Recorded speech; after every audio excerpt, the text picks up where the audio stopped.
Di sebuah desa yang terletak di kaki gunung, hiduplah seorang pria bernama Agus. Agus adalah seorang petani yang sederhana, namun memiliki dua istri.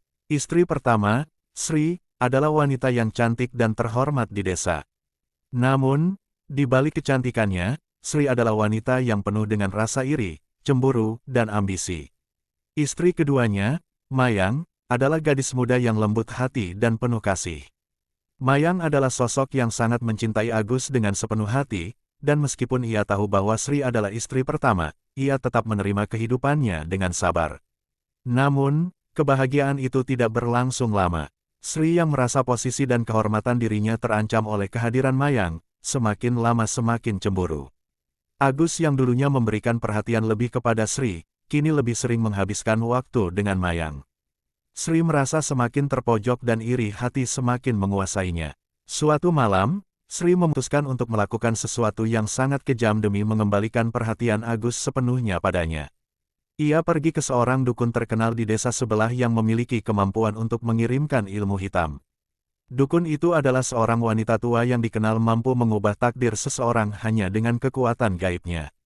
Tanpa ragu, Sri membayar mahal untuk ilmu yang dimaksud, yang dapat membuat tubuh Mayang lemah tak berdaya dan akhirnya meninggal dunia. Dengan hati yang dipenuhi kebencian, Sri mulai melakukan segala cara untuk menjalankan ritual gelap yang dipandu oleh dukun tersebut. Setiap malam, ia melakukan upacara yang semakin memperkuat kutukan kepada Mayang. Mayang yang tidak mengetahui apapun, hanya merasakan perubahan aneh pada tubuhnya. Ia mulai sering merasa lemas, mual, dan demam tinggi. Namun, ia menganggapnya hanya kelelahan biasa, sampai akhirnya tubuhnya benar-benar runtuh. Pada suatu malam yang gelap, tubuh Mayang semakin lemah, dan tak lama setelah itu, ia jatuh pingsan. Agus, yang merasa khawatir, berusaha membawanya ke tabib dan dukun-dukun yang ada di desa, namun tak ada yang bisa menolong. Hari demi hari, tubuh Mayang semakin kurus, dan ia akhirnya meninggal dunia dalam keadaan yang sangat menyedihkan. Agus, yang sangat terpukul dengan kematian Mayang, tidak pernah menyangka bahwa itu bukanlah sebuah takdir biasa. Kepergian Mayang meninggalkan kesedihan mendalam di hati Agus, tetapi anehnya, ada pula rasa lega yang tersembunyi di dalam hatinya. Sri, yang merasa telah mencapai tujuannya, kini bebas dari persaingan dengan Mayang, tidak menunjukkan penyesalan sedikitpun. Ia malah merasa lebih tenang, karena sekarang Agus hanya memiliki dirinya seorang.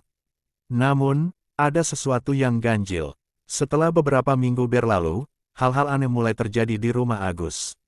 Agus mulai mendengar suara tangisan wanita yang halus di tengah malam.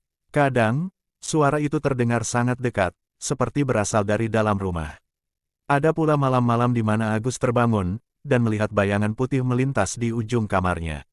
Bau bunga melati, yang selalu identik dengan Mayang, sering tercium di udara, meskipun tidak ada bunga melati di sekitar rumah. Agus yang merasa terganggu mulai merasa ada yang tidak beres. Ia merasa terperangkap dalam rasa bersalah yang mendalam. Pada suatu malam, Agus terbangun oleh suara langkah kaki di koridor rumah. Ia melihat sesosok bayangan wanita berdiri di depan pintu kamarnya. Dalam kegelapan, ia mengenali siluet tubuh itu. Itu adalah Mayang, namun wajahnya tampak pucat, matanya kosong, dan tubuhnya tampak tidak hidup. Mayang, Agus berbisik dengan suara gemetar. Bayangan itu bergerak perlahan, mendekati Agus yang terdiam ketakutan. Wajah Mayang kini terlihat lebih jelas, namun bukan wajah yang ia kenal. Wajah itu dipenuhi dengan amarah dan kebencian. Kamu tidak tahu, kan? Suara Mayang menggema dalam ruangan. Aku mati bukan karena penyakit. Aku mati karena perbuatan kejam istri pertamamu. Dia yang mengirimkan maut untukku. Dan sekarang, aku akan menuntut balas. Agus merasa tubuhnya seakan terikat dan tak bisa bergerak. Mayang mendekat dengan wajah penuh dendam, namun tak ada kata yang bisa diucapkan Agus. Dalam sekejap, Mayang menghilang dan rumah itu kembali sunyi. Namun, teror itu baru saja dimulai. Setiap malam, Mayang mulai menghantui Sri. Sri yang dulu merasa lega kini terperangkap dalam rasa takut yang tak bisa dijelaskan. Ia merasa ada yang mengawasi dirinya. Pada suatu malam, saat Sri sedang berdiri di depan cermin, ia melihat bayangan Mayang di belakangnya, memandangnya dengan mata yang tajam dan penuh kemarahan.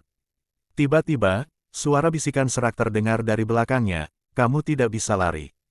Aku akan terus menghantuimu. Tak hanya itu, setiap malam, Sri merasakan tubuhnya tersentuh oleh sesuatu yang dingin, seperti tangan tak terlihat yang melingkar di lehernya.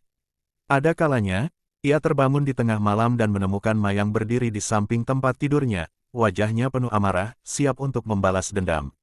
Sri yang mulai kehilangan kendali atas ketakutannya, mencari cara untuk mengusir arwah Mayang. Ia menemui seorang dukun lain, yang mengatakan bahwa Mayang tidak akan pergi sebelum Sri mengakui perbuatannya dan memohon ampun. Namun, rasa kesombongan dan egonya yang besar membuat Sri enggan melakukan itu. Ia memilih untuk mengabaikan peringatan tersebut, dan semakin lama, teror yang ia rasakan semakin menjadi-jadi. Pada suatu malam yang penuh kegelapan, Sri akhirnya merasa tak tahan lagi dengan teror yang terus menghantuinya. Ia merasa bahwa hanya ada satu jalan untuk mengakhiri penderitaannya. Ia harus menghadap Mayang dan mengakui segala kesalahannya. Dengan hati yang berdegup kencang, Sri menuju makam Mayang di tepi hutan, tempat di mana tubuh Mayang dimakamkan. Ia berlutut di sana, air mata mengalir di wajahnya, dan dengan suara terisak, Sri berkata, "Mayang, aku mohon maaf. Aku salah. Aku menyesal atas perbuatanku. Tolong, hentikan semua ini." Namun, malam itu, angin berhembus sangat kencang. Mayang muncul di hadapan Sri, lebih menyeramkan daripada sebelumnya. Wajahnya kini tampak lebih pucat dan tubuhnya seakan terbuat dari kabut hitam. "Maafmu sudah terlambat," suara Mayang terdengar tajam. "Sekarang, kamu akan merasakan penderitaan yang sama seperti yang aku rasakan." Tangan Mayang yang dingin melayang di udara dan tiba-tiba Sri merasakan sakit yang luar biasa. Tubuhnya terasa berat, seolah ada kekuatan tak kasat mata yang menahannya. Dalam sekejap, Sri terjatuh, dan suara Mayang terdengar semakin jauh, "Selama kau hidup, tak akan ada kedamaian. Hantuku akan selalu mengikutimu." Sejak malam itu, Sri menghilang tanpa jejak. Tak ada yang tahu di mana dia berada.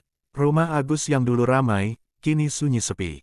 Agus yang terluka karena kehilangan Mayang, akhirnya menyadari bahwa perbuatannya juga telah membawanya ke dalam penderitaan yang tak terhingga. Kini, mayat Sri tak pernah ditemukan, dan banyak yang percaya bahwa arwahnya juga telah dijemput oleh Mayang, istri kedua yang kini menjadi arwah penuntut balas.